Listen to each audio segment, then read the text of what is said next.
ਪਹਿਲਾ ਅਧਿਆਏ ਪਹਿਲੇ 5 ਵਚਨਾਂ ਨੂੰ ਅਸੀਂ ਮਿਲ ਕੇ ਪੜਾਂਗੇ। ਜਿਨ੍ਹਾਂ ਦਿਨਾਂ 'ਚ ਨਿਆਈ ਲੋਕ ਨਿਆਂ ਕਰਦੇ ਸੀ, ਉਹਨਾਂ ਦਿਨਾਂ 'ਚ ਦੇਸ਼ 'ਚ ਅਕਾਲ ਪੈ ਗਿਆ। ਤਦ ਯਹੂਦਾ ਦੇ ਬੈਤਲਹਮ ਦਾ ਇੱਕ ਵਾਸੀ ਆਪਣੀ ਪਤਨੀ ਅਤੇ ਦੋਨੇ ਪੁੱਤਰਾਂ ਨੂੰ ਨਾਲ ਲੈ ਕੇ ਮੁਆਬ ਦੇ ਦੇਸ਼ ਦੇ ਵਿੱਚ ਪਰਦੇਸੀ ਹੋ ਕੇ ਰਹਿਣ ਲੱਗ ਪਿਆ। ਉਸ ਆਦਮੀ ਦਾ ਨਾਮ ਐਲੀਮੇਲੇਕ ਅਤੇ ਉਸ ਦੀ ਪਤਨੀ ਦਾ ਨਾਮ ਨਿਓਮੀ ਅਤੇ ਉਹਨਾਂ ਦੇ ਬੇਟਿਆਂ ਦੇ ਨਾਮ ਮਹਲੋਨ ਅਤੇ ਕਿਲਿਓਨ ਸੀ।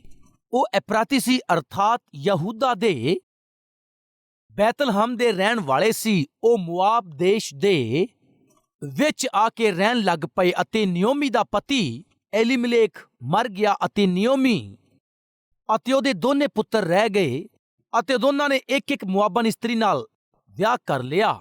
ਇੱਕ ਦਾ ਨਾਮ ਉਰਪਾ ਅਤੇ ਦੂਸਰੀ ਦਾ ਨਾਮ ਰੂਤ ਸੀ ਅਤੇ ਉਹ ਉੱਥੇ 10 ਸਾਲ ਰਹੇ। ਅਤੇ ਜਦ ਮਹਲੋਨ ਅਤੇ ਕਿਲਿਓਨ ਮਰ ਗਏ ਤਦ ਨਿਓਮੀ ਆਪਣੇ ਦੋਨੇ ਪੁੱਤਰ ਅਤੇ ਪਤੀ ਤੋਂ ਬਿਨਾਂ ਇਕੱਲੀ ਹੋ ਗਈ। ਅਕਾਲ ਪੈ ਗਿਆ। ਕਿਹੜੇ ਸਮੇਂ ਤੇ ਪੈ ਗਿਆ? ਕਿਹੜੀ ਵਜ੍ਹਾ ਨਾਲ ਪਿਆ? ਕਿਹੜਾ ਪਰਿਵਾਰ ਪ੍ਰਭਾਵਿਤ ਹੋਇਆ? ਇਹਨਾਂ 3 ਵਿਸ਼ਿਆਂ ਤੇ ਅਸੀਂ ਗੌਰ ਕਰਾਂਗੇ। ਪਹਿਲਾ, ਕਿੰਨਾਂ ਦਿਨਾਂ 'ਚ ਅਕਾਲ ਪਿਆ? ਬਾਈਬਲ ਦੱਸਦੀ ਆ ਜਿਨ੍ਹਾਂ ਦਿਨਾਂ 'ਚ ਨਿਆਂ ਕਰਿਆ ਕਰਦੇ ਸੀ, ਜਿਨ੍ਹਾਂ ਦਿਨਾਂ 'ਚ ਨਿਆਈ ਸ਼ਾਸਨ ਕਰਿਆ ਕਰਦੇ ਸਨ। ਨਿਆਈ ਲੋਕ ਲਗਭਗ 450 ਸਾਲਾਂ ਤੱਕ ਇਜ਼ਰਾਈਲੀ ਲੋਕਾਂ ਦੇ ਉੱਪਰ ਰਾਜ ਕਰਦੇ ਰਹੇ ਅਤੇ ਉਹਨਾਂ ਦਾ ਨਿਆਂ ਕਰਦੇ ਰਹੇ। ਨਿਆਂਈਆਂ ਦੇ ਬਾਰੇ ਜੇ ਅਸੀਂ ਵੇਖੀਏ ਤਾਂ ਖਾਸ ਕਰਕੇ ਉਥਨੀਏਲ ਨੂੰ ਵੇਖਦੇ ਹਾਂ ਅਤੇ ਸੈਮਸਨ ਨੂੰ ਵੇਖਦੇ ਹਾਂ, ਗਿਦੋਨ ਨੂੰ ਵੇਖਦੇ ਹਾਂ, ਇਬਤਹਾਂ ਨੂੰ ਵੇਖਦੇ ਹਾਂ ਅਤੇ ਸੈਮੂਅਲ ਨੂੰ ਵੀ ਵੇਖਦੇ ਹਾਂ ਜੋ ਆਖਰੀ ਨਿਆਈ ਸੀ। ਇਹ ਸਾਰੇ ਇਜ਼ਰਾਈਲੀ ਪ੍ਰਜਾ ਦੀ 450 ਸਾਲਾਂ ਤੱਕ ਲਗਭਗ ਅਗਵਾਈ ਕਰਦੇ ਸੀ ਅਤੇ ਨਿਆਂ ਕਰਦੇ ਸੀ। ਚੇਲਿਆਂ ਦੇ ਕਰਤੱਵ 13 ਅਧਿਆਏ 19ਵੇਂ ਵਚਨ ਤੋਂ ਉਹਨਾਂ ਦਾ ਦੇਸ਼ 450 ਸਾਲਾਂ ਦੇ ਵਿੱਚ ਇਹਨਾਂ ਦੀ ਮਿਰਾਸ ਬਣਾਇਆ ਗਿਆ ਅਤੇ ਉਸ ਤੋਂ ਬਾਅਦ ਸੈਮੂਅਲ ਨਬੀ ਕਰਕੇ ਉਹਨਾਂ 'ਚ ਨਿਆਈ ਠਹਿਰਾਏ। 450 ਸਾਲ ਨਿਆਈ ਲੋਕਾਂ ਨੇ ਰਾਜ ਕੀਤਾ ਸੀ। ਰੂਤ ਦੀ ਕਿਤਾਬ ਦੇ ਵਿੱਚ ਐਲੀਮੇਲੇਕ ਅਤੇ ਨਿਓਮੀ ਅਤੇ ਦੋਨੇ ਪੁੱਤਰ ਅਤੇ ਬਹੂਆਂ ਸਮੇਤ ਪੂਰਾ ਪਰਿਵਾਰ ਨਿਆਂਈਆਂ ਦੇ ਸ਼ਾਸਨ ਕਰਨ ਦੇ ਸਮੇਂ ਦੇ ਵਿੱਚ ਉਹ ਰਹਿੰਦੇ ਸੀ। ਉਹ ਕਿਹੜੇ ਸਮੇਂ ਤੇ ਉਸ ਜਗ੍ਹਾ ਤੇ ਰਹਿੰਦੇ ਸੀ ਇਹ ਕਹਿਣਾ ਮੁਸ਼ਕਿਲ ਆ, ਪਰ ਇੱਕ ਗੱਲ ਸੱਚ ਹੈ, ਉਹ ਉੱਥੇ ਰਹਿੰਦੇ ਸੀ। ਧਿਆਨ ਦੇ ਨਾਲ ਸੁਣੋ। ਨਿਆਂਈਆਂ ਦੇ ਸ਼ਾਸਨ ਕਰਨ ਦੇ ਸਮੇਂ ਦੇ ਵਿੱਚ ਵੱਡਾ ਅਕਾਲ ਉਸ ਜਗ੍ਹਾ ਤੇ ਪਿਆ। ਬਾਈਬਲ 'ਚ 13 ਅਕਾਲ ਨੂੰ ਵੇਖਦੇ ਹਾਂ। ਅਬਰਾਹਮ ਦੇ ਦਿਨਾਂ 'ਚ ਅਕਾਲ ਪਿਆ ਸੀ। ਅਬਰਾਹਮ ਦੇ ਦਿਨਾਂ 'ਚ ਸਭ ਤੋਂ ਪਹਿਲਾਂ ਇਸ ਧਰਤੀ ਦੇ ਉੱਪਰ ਅਕਾਲ ਪਿਆ। ਉਸ ਤੋਂ ਬਾਅਦ ਬਹੁਤ ਸਾਰੇ ਅਕਾਲ ਵੀ ਪਏ। ਹੁਣ ਜਿਸ ਅਕਾਲ ਦੇ ਬਾਰੇ ਵੇਖ ਰਹੇ ਹਾਂ, ਉਹ ਅਕਾਲ ਕਦੋਂ ਪਿਆ ਵੇਖੀਏ। ਜਿਨ੍ਹਾਂ ਦਿਨਾਂ 'ਚ ਨਿਆਈ ਰਾਜ ਕਰਿਆ ਕਰਦੇ ਸੀ, ਉਹਨਾਂ ਦਿਨਾਂ ਵਿੱਚ ਅਕਾਲ ਪਿਆ। ਦੂਸਰਾ, ਅਕਾਲ ਪੈਣ ਦਾ ਕਾਰਨ ਕੀ ਸੀ? ਅਕਾਲ ਕਿਉਂ ਪੈਂਦੇ ਆ? ਅਸਲ 'ਚ ਇਨਸਾਨ ਦੇ ਜੀਵਨ 'ਚ ਅਕਾਲ ਰੂਪੀ ਮੁਸੀਬਤਾਂ ਕਿਉਂ ਆਉਂਦੀਆਂ? ਕਦੋਂ ਇਨਸਾਨ ਦੇ ਹਾਲ ਬੱਤਰ ਹੋ ਜਾਂਦੇ ਆ? ਉਹ ਕਦੋਂ ਦੁੱਖ ਦੇ ਵਿੱਚ ਜੀਵਨ ਬਿਤਾਉਂਦਾ ਹੈ? ਜਾਣਨਾ ਚੰਗਾ ਹੈ। ਅਕਾਲ ਦੇ ਕਾਰਨ ਕੀ ਆ? ਅੱਜ ਬਹੁਤ ਸਾਰੇ ਲੋਕਾਂ ਦੇ ਜੀਵਨ 'ਚ ਅਕਾਲ ਜਾਂ ਸੁੱਕਾਪਨ ਆਮ ਹੋ ਗਿਆ ਹੈ। ਕਈ ਕਹਿੰਦੇ ਆ ਸਾਡੇ ਜੀਵਨ 'ਚ ਸੁੱਖ ਨਹੀਂ ਆ, ਅਕਾਲ ਪੈ ਗਿਆ। ਕੁਝ ਲੋਕ ਕਹਿੰਦੇ ਆ ਸਾਡੇ ਜੀਵਨ 'ਚ ਸੁੱਖ ਨਹੀਂ ਆ, ਅਕਾਲ ਪੈ ਗਿਆ। ਕੁਝ ਕਹਿੰਦੇ ਆ ਸਾਡੇ ਜੀਵਨ 'ਚ ਸ਼ਾਂਤੀ ਨਹੀਂ ਆ, ਅਕਾਲ ਪੈ ਗਿਆ ਹੈ। ਕੋਈ ਕਹਿੰਦਾ ਸਾਡੇ ਜੀਵਨ 'ਚ ਸਕੂਨ ਨਹੀਂ ਆ, ਅਕਾਲ ਪੈ ਗਿਆ ਹੈ। ਇਹ ਅਧਿਆਤਮਿਕ ਅਤੇ ਮਾਨਸਿਕ ਅਕਾਲ ਹੈ। ਕੁਝ ਲੋਕ ਆਰਥਿਕ ਤੌਰ ਤੇ ਅਕਾਲ ਦੇ ਵਿੱਚ ਪਏ ਹੋਏ ਆ। ਕਿੰਨੇ ਵੀ ਕਮਾ ਲੈਣ ਤਾਂ ਵੀ ਕੁਝ ਬਚਦਾ ਨਹੀਂ ਆ। ਬੜੀ ਮਿਹਨਤ ਕਰਨ ਤੇ ਵੀ 1 ਰੁਪਇਆ ਵੀ ਜੇਬ ਦੇ ਵਿੱਚ ਨਹੀਂ ਰਹਿੰਦਾ। ਤੁਸੀਂ ਲੱਖਾਂ ਦੀ ਲਾਗਤ ਲਾ ਰਹੇ ਹੋ। ਦਿਨ 'ਚ 15 ਘੰਟੇ ਤੋਂ 20 ਘੰਟੇ ਤੁਸੀਂ ਮਿਹਨਤ ਕਰ ਰਹੇ ਹੋ, ਯਤਨ ਕਰਦੇ ਹੋ, ਫਿਰ ਵੀ ਤੁਸੀਂ ਜੀਵਨ ਦੇ ਵਿੱਚ ਕੋਈ ਵੀ ਪ੍ਰਤੀਫਲ ਨਹੀਂ ਵੇਖ ਪਾ ਰਹੇ ਹੋ। ਫਿਰ ਤੁਹਾਡੇ ਮੂੰਹ ਤੋਂ ਕੀ ਨਿਕਲੇਗਾ ਜਾਣਦੇ ਹੋ? ਪਤਾ ਨਹੀਂ ਕਿਉਂ ਮੇਰੇ ਨਾਲ ਕੁਝ ਵੀ ਚੰਗਾ ਨਹੀਂ ਹੋ ਰਿਹਾ। ਮੈਂ ਜੋ ਵੀ ਕਰਦਾ ਹਾਂ ਠੀਕ ਨਹੀਂ ਹੁੰਦਾ। ਆਮ ਤੌਰ ਤੇ ਲੋਕ ਇਸ ਗੱਲ ਨੂੰ ਕੀ ਕਹਿੰਦੇ ਆ? ਭਾਈ ਮੇਰਾ ਸਮੇਂ ਠੀਕ ਨਹੀਂ ਆ। ਕੀ ਕਹਿੰਦੇ ਆ ਉਹ? ਟਾਈਮ ਠੀਕ ਨਹੀਂ ਆ। ਮਿੱਤਰਾਂ ਦੇ ਕੋਲ ਜਾ ਕੇ, ਫਰੈਂਡਸ ਦੇ ਕੋਲ ਜਾ ਕੇ, ਕਿਉਂ ਮੇਰਾ ਜੀਵਨ ਐਸਾ ਹੋ ਗਿਆ, ਅਤੇ ਕਹਿੰਦੇ ਆ ਮੇਰਾ ਸਮਾਂ ਠੀਕ ਨਹੀਂ ਆ, ਤੇਰਾ ਟਾਈਮ ਠੀਕ ਨਹੀਂ ਆ, ਕੀ ਕਰੋਗੇ? ਆਸਾਨੀ ਨਾਲ ਕਹਿ ਦਿੰਦੇ ਆ। ਜੇ ਕਿਸੇ ਦੇ ਜੀਵਨ ਦਾ ਟਾਈਮ ਸਹੀ ਨਹੀਂ ਆ ਅਤੇ ਕਹਿ ਦਿੰਦੇ ਆ ਅਕਾਲ ਪਿਆ। ਕਈ ਲੋਕ ਕਹਿੰਦੇ ਆ ਤੇਰੀ ਕਿਸਮਤ 'ਚ ਇਹੀ ਲਿਖਿਆ ਹੋਇਆ ਹੈ। ਹੋਰ ਇੱਕ ਗੱਲ ਆ ਜੋ ਆਸਾਨੀ ਨਾਲ ਕਹਿ ਦਿੰਦੇ ਆ, ਤੇਰੇ ਜੀਵਨ 'ਚ ਇਹੀ ਲਿਖਿਆ ਸੀ। ਉਸ ਪਰਮਾਤਮਾ ਨੇ ਤੇਰੇ ਮੱਥੇ ਤੇ ਇਹੀ ਲਿਖਿਆ ਸੀ ਅਤੇ ਤਾਂ ਹੀ ਹੋ ਗਿਆ ਹੈ। ਤੇਰੀ ਕਿਸਮਤ ਠੀਕ ਨਹੀਂ ਆ, ਅਸੀਂ ਕੀ ਕਰ ਸਕਦੇ ਆ? ਅਤੇ ਕੁਝ ਲੋਕ ਕਹਿੰਦੇ ਆ ਗ੍ਰਹਿਣ ਲੱਗਿਆ ਬੇਟੇ, ਗ੍ਰਹਿਣ ਲੱਗਿਆ। ਇਸ ਤਰ੍ਹਾਂ ਕਹਿੰਦੇ ਆ। ਇਸ ਤਰ੍ਹਾਂ ਇੱਕ ਵਿਅਕਤੀ ਅਕਾਲ ਦੇ ਵਿੱਚੋਂ, ਕਸ਼ਟਾਂ ਚੋਂ, ਸਮੱਸਿਆਵਾਂ ਵਿੱਚੋਂ, ਦੁੱਖਾਂ ਵਿੱਚੋਂ ਜਦੋਂ ਨਿਕਲਦਾ ਹੈ ਤਾਂ ਕੁਝ ਲੋਕ ਕਹਿੰਦੇ ਆ ਆਸਾਨੀ ਦੇ ਨਾਲ ਟਾਈਮ ਠੀਕ ਨਹੀਂ ਆ, ਇਸ ਲਈ ਤਾਂ ਕੀ ਕਰੀਏ, ਤੇਰੀ ਕਿਸਮਤ 'ਚ ਇਹੀ ਲਿਖਿਆ ਹੈ। ਅਤੇ ਕੁਝ ਲੋਕ ਕਹਿੰਦੇ ਆ ਗ੍ਰਹਿਣ ਲੱਗਿਆ ਹੈ। ਅਸਲ 'ਚ ਸਹੀ ਕੀ ਆ?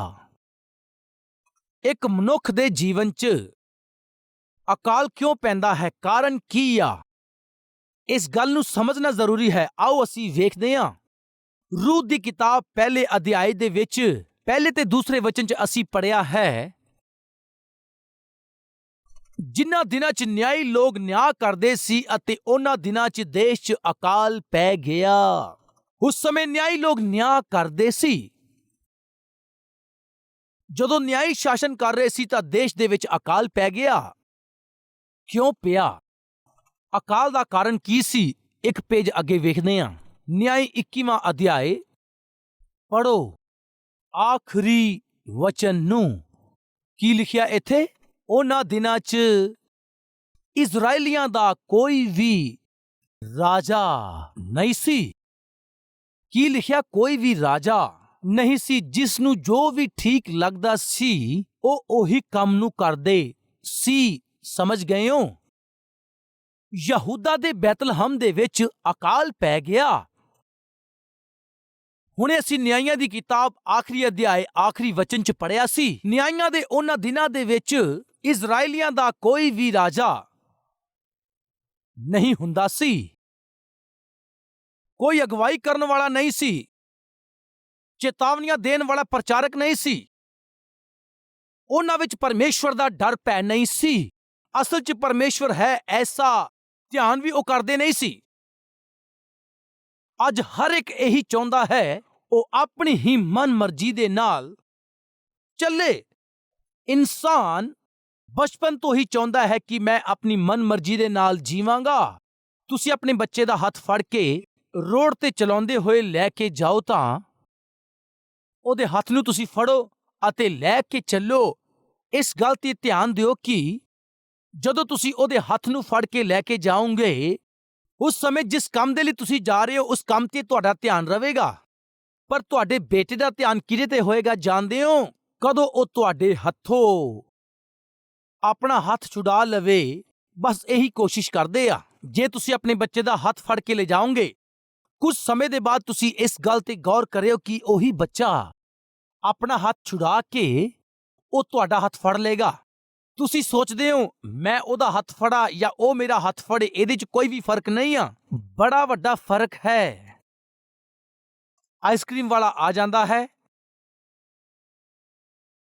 ਜੇ ਤੁਸੀਂ ਆਪਣੇ ਬੇਟੇ ਦਾ ਹੱਥ ਫੜਿਆ ਹੈ ਤਾਂ ਆਈਸਕ੍ਰੀਮ ਵਾਲੇ ਦੇ ਆਉਣ ਤੇ ਤੁਸੀਂ ਉਹਦਾ ਹੱਥ ਫੜ ਕੇ ਲੈ ਜਾ ਸਕਦੇ ਹੋ, ਪਰ ਉਹ ਤੁਹਾਡੇ ਨਾਲੋਂ ਸਮਝਦਾਰ ਹੈ। ਜੇ ਤੁਸੀਂ ਆਪਣੇ ਬੱਚੇ ਦਾ ਹੱਥ ਫੜਿਆ ਹੈ, ਤੁਸੀਂ ਆਪ ਹੀ ਉਹਦੇ ਤੇ ਕੰਟਰੋਲ ਕਰੋ। ਇਹ ਉਹਨੂੰ ਪਸੰਦ ਨਹੀਂ ਹੁੰਦਾ। ਹੌਲੀ ਦੇਣੀ ਹੱਥ ਫੜ ਕੇ ਉਹ ਤੁਹਾਡੇ ਹੱਥ ਨੂੰ ਖਿੱਚ ਲਵੇਗਾ। ਤੁਸੀਂ ਚੱਲਦੇ ਰਹੋਗੇ, ਜਿੱਥੇ ਆਈਸਕ੍ਰੀਮ ਵਿਖੀ ਉੱਥੇ ਤੁਹਾਡਾ ਹੱਥ ਛੱਡ ਦੇਗਾ, ਰੁਕ ਜਾਏਗਾ, ਨਾਲ ਵੇਖੇਗਾ ਤੂੰ ਅੱਗੇ ਕਿਉਂ ਜਾ ਰਿਹਾ ਹੈ ਬੇਟੇ, ਕੀ ਗੱਲ, ਤੂੰ ਕਿਉਂ ਰੁਕ ਗਿਆ? ਜੇ ਪੁੱਛੋਗੇ ਕੀ ਗੱਲ ਆ, ਇਸ਼ਾਰਾ ਕਰੇਗਾ। ਹੁਣ ਉਹਦੇ ਰੁਕਣ ਦਾ ਉੱਥੇ ਕਾਰਨ ਜਾਣਦੇ ਹੋ? ਉਹਦੀ ਚੁਣੀ ਹੋਈ ਫਰੀडम।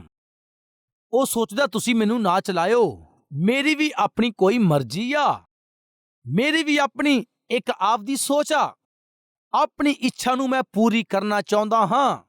ਇਸ ਲਈ ਤੁਸੀਂ ਮੇਰਾ ਹੱਥ ਫੜ ਕੇ ਮੈਨੂੰ ਕੰਟਰੋਲ ਕਰੋ, ਇਹ ਮੈਂ ਚਾਹੁੰਦਾ ਨਹੀਂ ਆ। ਮੈਂ ਆਪ ਵੀ ਚੱਲ ਸਕਦਾ ਹਾਂ। ਇਹ ਛੋਟੇ ਬੱਚਿਆਂ 'ਚ ਵੀ ਵਿਖਾਈ ਦੇਣ ਵਾਲਾ ਸੁਭਾਅ ਹੈ। ਉਹ ਬੱਚਾ ਕੋਈ ਇੱਛਾ ਜ਼ਾਹਿਰ ਕਰੇ ਜਾਂ ਉਸ ਬੱਚੇ ਦੀ ਕੋਈ ਇੱਛਾ ਤੁਸੀਂ ਪੂਰੀ ਕਰੋ, ਨੋ ਕਹਿ ਕੇ ਵੇਖੋ, ਉਹ ਬਹੁਤ ਹੀ ਗੁੱਸਾ ਕਰੇਗਾ।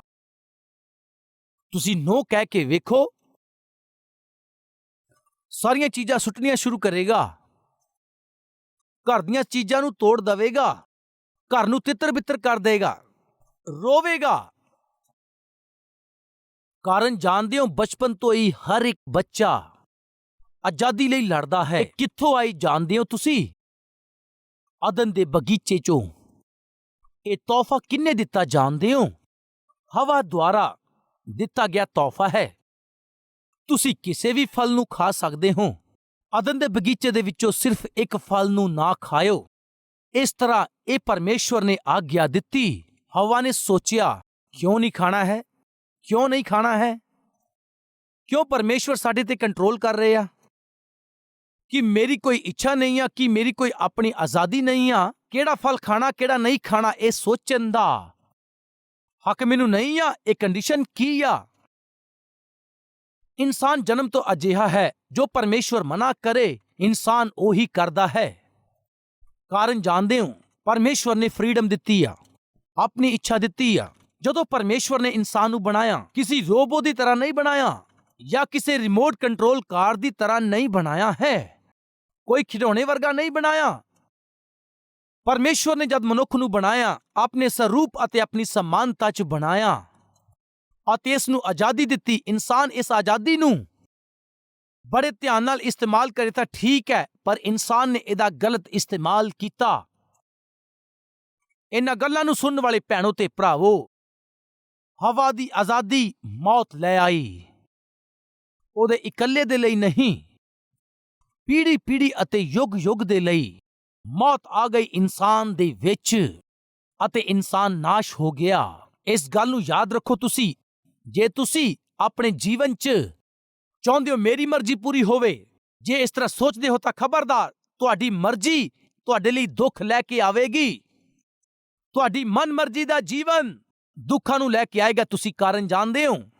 ਨਿਆਂਇਆਂ ਦੀ ਕਿਤਾਬ 21ਵੇਂ ਅਧਿਆਇ ਦੇ 25ਵੇਂ ਵਚਨ ਤੋਂ ਵੇਖਦੇ ਹਾਂ ਕਿ ਹਰ ਇੱਕ ਵਿਅਕਤੀ ਜਿਸ ਨੂੰ ਜੋ ਵੀ ਠੀਕ ਲੱਗਦਾ ਸੀ ਉਹੀ ਉਹ ਕਰਦਾ ਸੀ। ਭੈ ਨਹੀਂ ਸੀ। ਉਹ ਜੋ ਵੀ ਕਰੇ, ਕੋਈ ਪੁੱਛਣ ਵਾਲਾ ਨਹੀਂ ਸੀ, ਕੋਈ ਸਵਾਲ ਕਰਨ ਵਾਲਾ ਨਹੀਂ ਸੀ। ਬਿਨਾਂ ਡਰ ਤੋਂ, ਬਿਨਾਂ ਭੈ ਤੋਂ ਜਦੋਂ ਮਨਮਰਜ਼ੀਆਂ ਕਰ ਰਹੇ ਸੀ, ਪਰਮੇਸ਼ਵਰ ਨੇ ਵੇਖਿਆ ਹੁਣ ਕੋਈ ਫਾਇਦਾ ਨਹੀਂ। ਇਹਨਾਂ ਦੇ ਕਰਨ ਵਾਲੇ ਕੰਮਾਂ ਦੇ ਕਾਰਨ, ਇਹਨਾਂ ਦੀਆਂ ਮਨਮਰਜ਼ੀਆਂ ਦੇ ਕਾਰਨ ਇਹਨਾਂ ਨੂੰ ਸਜ਼ਾ ਦੇਵਾਂਗਾ ਅਤੇ ਸਜ਼ਾ ਆ ਗਈ। ਆਓ ਆਪਾਂ ਵੇਖੀਏ ਕਿ ਪਰਮੇਸ਼ਵਰ ਕਦੋਂ ਕਿਸੇ ਨੂੰ ਕਿਵੇਂ ਸਜ਼ਾ ਦਿੰਦੇ ਆ। ਬਾਈਬਲ ਦੱਸਦੀ ਆ, ਨਿਆਂਇਆਂ 3 ਅਧਿਆਇ 7ਵਾਂ ਵਚਨ, ਇਜ਼ਰਾਈਲੀਆਂ ਨੇ ਯਹੋਵਾ ਦੀ ਨਿਗਾਹ 'ਚ ਬੁਰਾ ਕੀਤਾ। ਆਪਣੇ ਪਰਮੇਸ਼ਵਰ ਯਹੋਵਾ ਨੂੰ ਭੁੱਲ ਕੇ ਬਾਲ ਨਾਮਕ ਦੇਵਤੇ ਅਤੇ ਅਸ਼ੋਰਾ ਨਾਮ ਦੇਵਤਿਆਂ ਦੀ ਪੂਜਾ ਕਰਨ ਲੱਗੇ। ਯਹੋਵਾ ਦਾ ਕ੍ਰੋਧ ਇਜ਼ਰਾਈਲੀਆਂ ਤੇ ਭੜਕਿਆ। ਉਸ ਨੇ ਉਹਨਾਂ ਨੂੰ ਅਰਮਨ ਹਰੇਨ ਦੇ ਰਾਜਾ ਕੁਸ਼ਨ ਰਿਸ਼ਾਤਾਇਮ ਦੇ ਹਵਾਲੇ ਕਰਤਾ।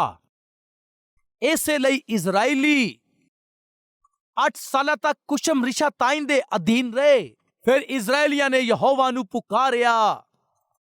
ਉਹਨਾਂ ਨੇ ਇਜ਼ਰਾਈਲੀਆਂ ਦੇ ਛੁਟਕਾਰੇ ਦੇ ਲਈ ਕਾਲੇਬ ਦੇ ਛੋਟੇ ਭਰਾ ਓਥਨੀਏਲ ਨਾਮਕ ਕਨੀਜੀ ਦੇ ਪੁੱਤਰ ਨੂੰ ਠਹਿਰਾਇਆ ਅਤੇ ਉਸ ਨੇ ਉਹਨਾਂ ਨੂੰ ਛੁਡਾਇਆ।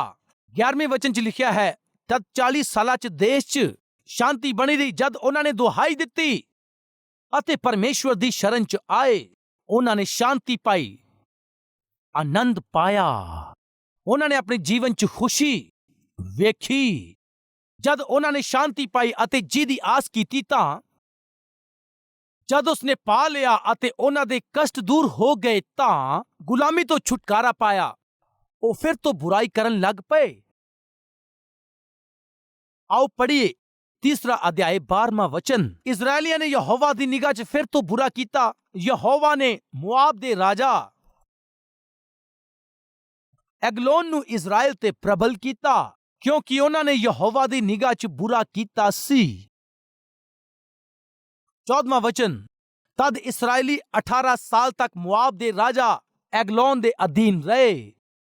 40 ਸਾਲ ਜਿਨ੍ਹਾਂ ਕੋਲ ਸ਼ਾਂਤੀ ਸੀ ਅਤੇ ਉਸ ਤੋਂ ਬਾਅਦ ਸਥਿਰ ਨਹੀਂ ਰਹੇ। ਸੁਣੋ ਭੈਣੋ ਅਤੇ ਭਰਾਵੋ, ਇੱਕ ਇਨਸਾਨ ਪਰਮੇਸ਼ਵਰ ਤੋਂ ਆਸ਼ਾ ਪਾਉਣ ਤੋਂ ਬਾਅਦ, ਤੰਦਰੁਸਤ ਹੋਣ ਤੋਂ ਬਾਅਦ, ਆਰਥਿਕ ਤੌਰ ਤੇ ਮਜ਼ਬੂਤ ਹੋਣ ਤੋਂ ਬਾਅਦ, ਜਦ ਸਭ ਕੁਝ ਠੀਕ ਹੋ ਜਾਂਦਾ ਅਤੇ ਸੋਚਦਾ ਸਭ ਕੁਝ ਠੀਕ ਆ, ਉਸ ਸਮੇਂ ਇਨਸਾਨ ਕੀ ਕਰਦਾ ਹੈ ਜਾਣਦੇ ਹੋ? ਹੌਲੀ ਹੌਲੀ ਪਰਮੇਸ਼ਵਰ ਨੂੰ ਛੱਡ ਦਿੰਦਾ ਹੈ, ਸੰਸਾਰ ਦੇ ਨੇੜੇ ਪਹੁੰਚ ਜਾਂਦਾ ਹੈ। ਪਰਮੇਸ਼ਵਰ ਦੇ ਡਰ ਭੈ ਤੋਂ ਦੂਰ ਹੋ ਕੇ ਸੰਸਾਰ ਤੇ ਸੰਸਾਰ ਦੀਆਂ ਇੱਛਾਵਾਂ ਦੇ ਨੇੜੇ ਪਹੁੰਚ ਜਾਂਦਾ ਹੈ। ਦੁਬਾਰਾ ਪਰਮੇਸ਼ਵਰ ਤੋਂ ਸਜ਼ਾ ਲੈਣ ਦੇ ਹਾਲਾਤਾਂ 'ਚ ਆ ਜਾਂਦਾ। ਜਦੋਂ ਇਜ਼ਰਾਈਲੀਆਂ ਨੇ 40 ਸਾਲ ਸ਼ਾਂਤੀ ਪਾਈ, ਉਹਨਾਂ ਨੇ ਫਿਰ ਤੋਂ ਪਾਪ ਕੀਤਾ। ਜਦੋਂ ਕਿਸੇ ਦੀ ਨੌਕਰੀ ਪੱਕੀ ਹੋ ਜਾਂਦੀ ਆ, ਜਦੋਂ ਕਾਰੋਬਾਰ 'ਚ ਲਾਭ ਹੁੰਦਾ ਹੈ, ਜਦੋਂ ਸਾਰੇ ਦੁੱਖ ਦੂਰ ਹੋ ਜਾਂਦੇ ਆ, ਫਿਰ ਇਨਸਾਨ ਕੀ ਕਰਦਾ ਜਾਣਦੇ ਹੋ? ਪਰਮੇਸ਼ਵਰ ਤੋਂ ਦੂਰ ਹੋ ਜਾਂਦਾ। ਜਦ ਇਨਸਾਨ ਪਰਮੇਸ਼ਵਰ ਤੋਂ ਦੂਰ ਹੋ ਜਾਂਦਾ, ਉਹਦੇ ਮਨ ਦੀ ਸ਼ਾਂਤੀ ਚਲੀ ਜਾਂਦੀ ਆ, ਭਗਤੀ ਦੂਰ ਹੋ ਜਾਂਦੀ ਆ। ਪ੍ਰਾਰਥਨਾ ਕਰਨ ਦਾ ਮਨ ਨਹੀਂ ਹੋਏਗਾ, ਵਚਨ ਪੜਨ ਦਾ ਮਨ ਨਹੀਂ ਹੋਏਗਾ, ਪਰਮੇਸ਼ਵਰ ਦੀ ਹਜ਼ੂਰੀ 'ਚ ਜਾਣ ਦਾ ਮਨ ਨਹੀਂ ਹੋਏਗਾ, ਅਤੇ ਪਰਮੇਸ਼ਵਰ ਵੀ ਯਾਦ ਨਹੀਂ ਆਏਗਾ, ਕਿਉਂਕਿ ਤੁਸੀਂ ਤਗੜੇ ਹੋ ਗਏ ਹੋ, ਆਰਥਿਕ ਤੌਰ ਤੇ ਤੰਦਰੁਸਤ ਹੋ ਗਏ, ਸਿਹਤ ਚੰਗੀ ਹੋ ਗਈ ਆ। ਅਤੇ ਫਿਰ ਤੁਹਾਡੇ ਮਨ 'ਚ ਕੀ ਸੋਚ ਆਏਗੀ ਜਾਣਦੇ ਹੋ? ਹੁਣ ਮੈਨੂੰ ਪਰਮੇਸ਼ਵਰ ਦੇ ਨਾਲ ਕੀ ਕੰਮ ਆ? ਐਸੇ ਵਿਚਾਰ ਸ਼ੈਤਾਨ ਤੁਹਾਡੇ 'ਚ ਪਾ ਕੇ ਸਾਨੂੰ ਗਲਤ ਰਾਹ ਤੇ ਲੈ ਜਾਏਗਾ, ਅਤੇ ਇਸ ਜਗ੍ਹਾ ਤੇ ਉਹੀ ਹੋਇਆ ਜਾਣਦੇ ਹੋ। 40 ਸਾਲ ਜਦੋਂ ਪਰਮੇਸ਼ਵਰ ਨੇ ਸ਼ਾਂਤੀ ਦਿੱਤੀ, ਉਹ ਸਥਿਰ ਨਹੀਂ ਹੋਏ, ਲੇਕਿਨ ਉਹ ਫਿਰ ਤੋਂ ਯਹੋਵਾ ਦੀਆਂ ਨਜ਼ਰਾਂ ਦੇ ਵਿੱਚ ਬੁਰੇ ਬਣ ਗਏ। ਫਿਰ ਕੀ ਹੋਇਆ ਆਓ ਵੇਖਦੇ ਹਾਂ। 3 ਅਧਿਆਇ 14ਵਾਂ ਵਚਨ। ਇਜ਼ਰਾਈਲੀ 18 ਸਾਲ ਤੱਕ ਮੁਆਬ ਦੇ ਰਾਜਾ ਇਗਲੋਨ ਦੇ ਅਧੀਨ ਰਹੇ। ਇਸ ਤੋਂ ਪਹਿਲਾਂ ਕਿੰਨੇ ਸਾਲ? 8 ਸਾਲ। ਹੁਣ ਕਿੰਨੇ ਸਾਲ? 18 ਸਾਲ।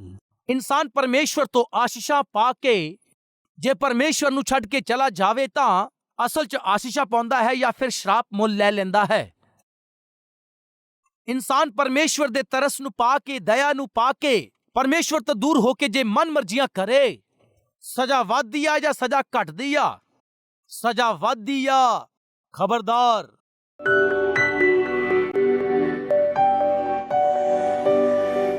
ਪਵਿੱਤਰ ਪਰਮੇਸ਼ਵਰ ਪਿਤਾ, ਤੁਹਾਡੀ ਆਗਿਆ ਮੰਨਣ ਤੇ ਸਾਡੀ ਭਲਾਈ ਹੈ। ਤੁਹਾਡਾ ਡਰ ਭੈ ਰੱਖਣਾ ਸਾਡੇ ਲਈ ਉੱਤਮ ਗੱਲ ਹੈ। ਜੇ ਅਸੀਂ ਆਪਣੀਆਂ ਮਨ ਮਰਜ਼ੀਆਂ ਕਰਾਂਗੇ ਤਾਂ ਸਾਡੇ ਜੀਵਨ 'ਚ ਕਿੰਨਾ ਨੁਕਸਾਨ ਹੈ, ਕਿੰਨਾ ਬੁਰਾ ਹੈ। ਪਿਤਾ, ਸਾਡੇ ਵਿਚਕਾਰ ਬਹੁਤ ਸਾਰੇ ਲੋਕ ਅਕਾਲ ਰੂਪੀ ਦੁੱਖਾਂ ਦੇ ਵਿੱਚ ਆ। ਜੇ ਇਹਨਾਂ 'ਚੋਂ ਨਿਕਲਦੇ ਹੋਏ ਵੀ ਅਸੀਂ ਆਪਣੇ ਜੀਵਨ ਨੂੰ ਸਹੀ ਨਾ ਕਰੀਏ ਤਾਂ ਹੋਰ 7 ਗੁਣਾ ਕਲੇਸ਼ ਸਾਨੂੰ ਮਿਲੇਗਾ, ਤੁਸੀਂ ਆਖਿਆ ਹੈ। ਪਿਤਾ, ਜੋ ਕਲੇਸ਼ ਆ ਬਰਦਾਸ਼ਤ ਨਹੀਂ ਕਰਦੇ ਆ, ਆਉਣ ਵਾਲੇ ਕਲੇਸ਼ ਕਿਵੇਂ ਸਵਾਂਗੇ? ਅੱਜ ਅਸੀਂ ਤੁਹਾਡੇ ਤੋਂ ਇਸ ਗੱਲ ਦੀ ਮਾਫੀ ਚਾਹੁੰਦੇ ਆ। ਮਾਫੀ ਚਾਹੁੰਦੇ ਆ, ਤੁਹਾਡੀਆਂ ਨਜ਼ਰਾਂ 'ਚ ਸਾਡੇ ਜੀਵਨ ਦੇ ਵੱਲੋਂ ਜੋ ਵੀ ਬੁਰਾ ਕੰਮ ਹੋ ਰਿਹਾ, ਇਹ ਸਾਡੇ ਜੀਵਨ ਤੋਂ ਦੂਰ ਕਰੋ ਅਤੇ ਸਾਨੂੰ ਪੂਰੀ ਤਰ੍ਹਾਂ ਬਾਹਰ ਕੱਢ ਦਿਓ। ਤੁਹਾਡੀ ਇੱਛਾ ਦੇ ਮੁਤਾਬਿਕ ਚੱਲ ਸਕੀਏ, ਐਸੀ ਸਾਡੇ ਤੇ ਤੁਸੀਂ ਕਿਰਪਾ ਕਰ ਦਿਓ। ਪ੍ਰਭੂ, ਸਾਨੂੰ ਮਾਫ ਕਰ ਦਿਓ। ਆਨੰਦ ਅਤੇ ਸ਼ਾਂਤੀ, ਤੁਹਾਡੇ ਨਾਲ ਮੇਲ ਅਤੇ ਮਿਲਾਪ ਨੂੰ, ਤੁਹਾਡੀਆਂ ਦੇਣ ਵਾਲੀਆਂ ਹਰ ਤਰ੍ਹਾਂ ਦੀਆਂ ਬਰਕਤਾਂ ਨੂੰ ਅਸੀਂ ਸਾਰੇ ਪਾ ਸਕੀਏ। ਯਿਸੂ ਮਸੀਹ ਦੇ ਨਾਮ ਦੇ ਵਿੱਚ ਮੰਗਦੇ ਹਾਂ ਪਿਤਾ, ਆਮੀਨ।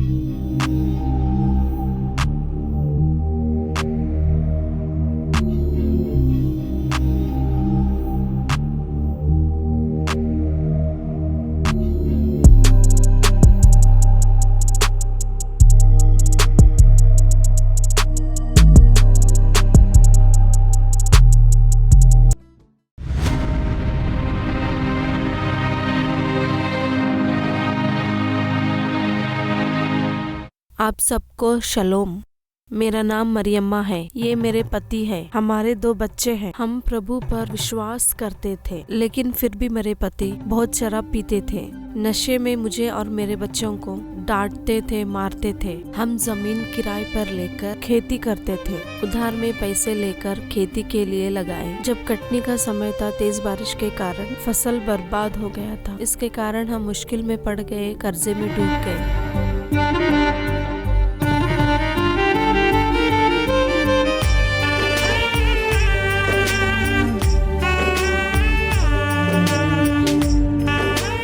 इसके कारण मेरे पति दुख से और शराब पीने लगे।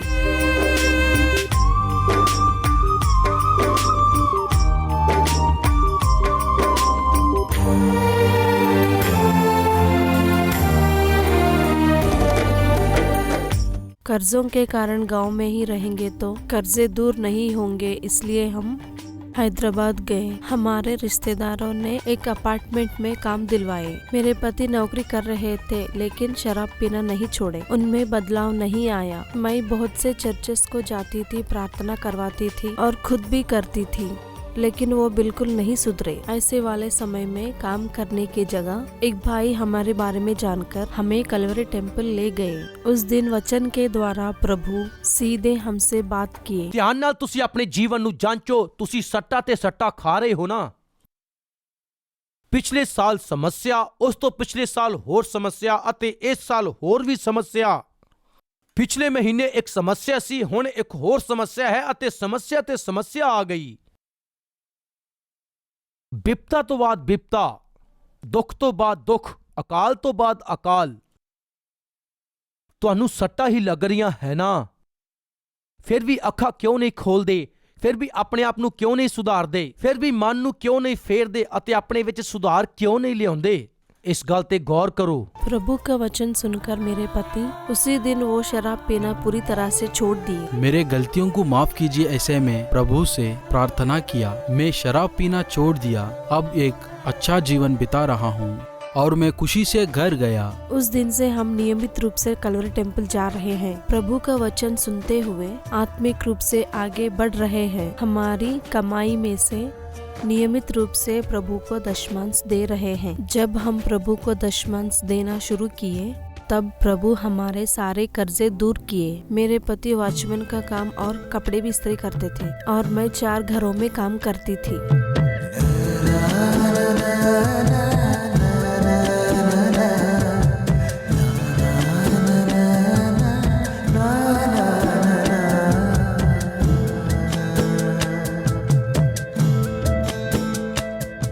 प्रभु का वचन सुनकर हमारा जीवन सुधर गया। चाहे वो शराबी हो या बेकार घूमने वाले हो, चाहे कोई भी हो, प्रभु का वचन सुनकर जरूर सुधर जाएंगे। इसीलिए हम अब तक कलवरी आवाज के द्वारा प्रभु का सुसमाचार 11 बार सब लोगों को सुनाए। हम मेहनत किए और प्रभु का सुसमाचार कलवरी आवाज के द्वारा सुनाए। हमारी कमाई में हम 75% प्रभु को हम दे रहे हैं और हम चाहते हैं कि अब से हम हर महीने कलवरी आवाज के द्वारा प्रभु का सुसमाचार सुनाए। अब से हम प्रभु के लिए जीवन बिताएंगे और प्रभु का काम करेंगे। प्रभु की कृपा से हमारा परिवार खुशी से जीवन बिता रहे हैं।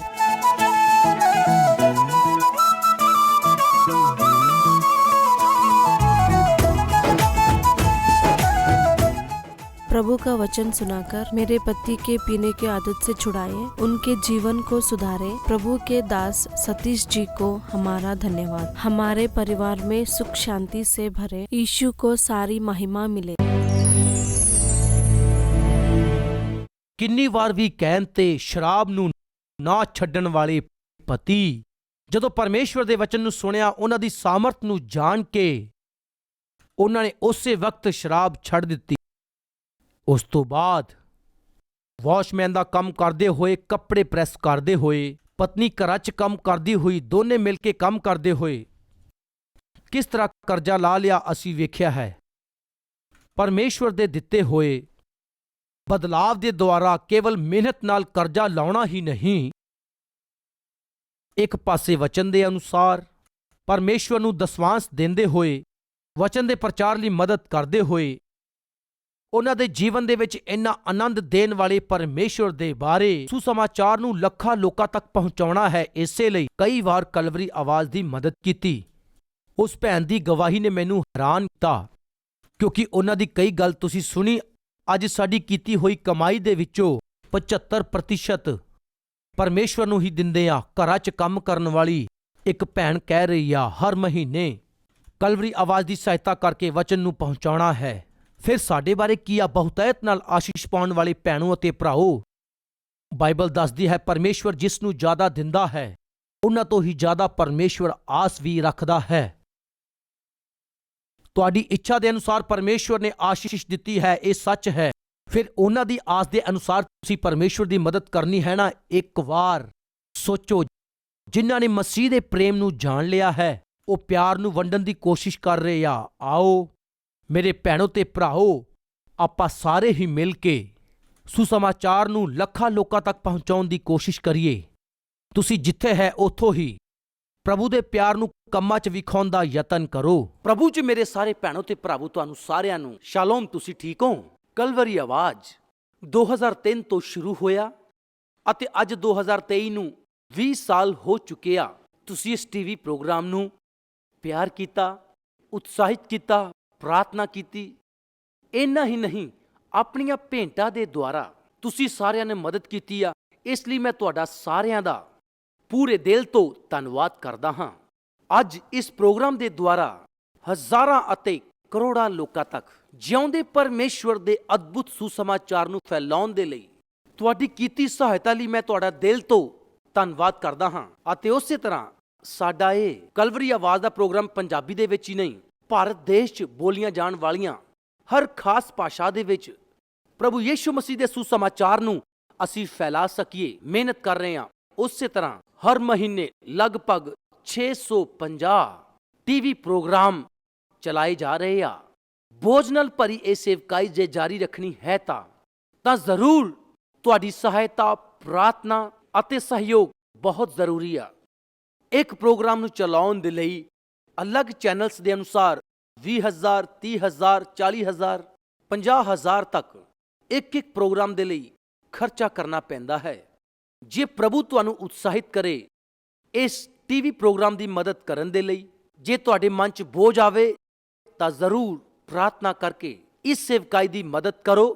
ਮੈਂ ਚਾਹੁੰਦਾ ਹਾਂ ਪਿਆਰਿਓ, ਹੈਦਰਾਬਾਦ 'ਚ ਹਰ ਸ਼ਨੀਵਾਰ ਨੂੰ ਹੋਣ ਵਾਲੀ ਸਪਾਂਸਰ ਮੀਟਿੰਗ 'ਚ ਤੁਸੀਂ ਵੀ ਸ਼ਾਮਿਲ ਹੋ ਕੇ ਆਪਣੇ ਪਰਿਵਾਰ ਦੇ ਵੱਲੋਂ ਇੱਕ ਟੀਵੀ ਪ੍ਰੋਗਰਾਮ ਦੀ ਮਦਦ ਕਰੋਗੇ ਤਾਂ ਸੁਸਮਾਚਾਰ ਲੱਖਾਂ ਲੋਕਾਂ ਤੱਕ ਪਹੁੰਚਾਇਆ ਜਾਏਗਾ। ਮੈਂ ਬੇਨਤੀ ਕਰਦਾ ਹਾਂ ਕਿ ਇਸ ਹਫ਼ਤੇ ਕੀ ਪਰਿਵਾਰ 'ਚ ਕਿਸੇ ਦਾ ਜਨਮ ਦਿਨ ਹੈ ਜਾਂ ਪਰਮੇਸ਼ਵਰ ਨੇ ਕੋਈ ਤੁਹਾਡੇ ਜੀਵਨ 'ਚ ਚਮਤਕਾਰ ਕੀਤਾ, ਕੀ ਤੁਹਾਡੀ ਪ੍ਰਾਰਥਨਾ ਦਾ ਉੱਤਰ ਦਿੱਤਾ?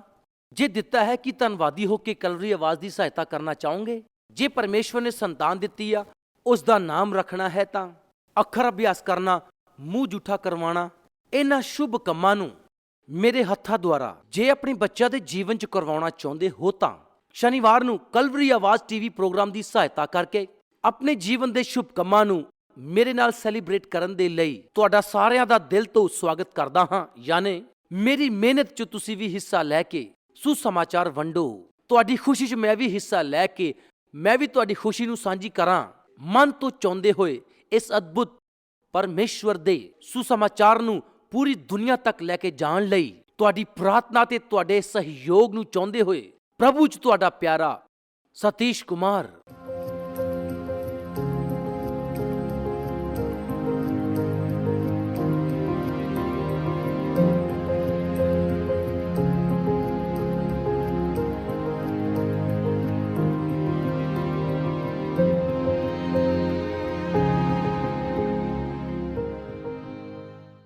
ਸਾਡਾ ਪਤਾ Calvary, post box number 30, Kukatpally, Hyderabad 72।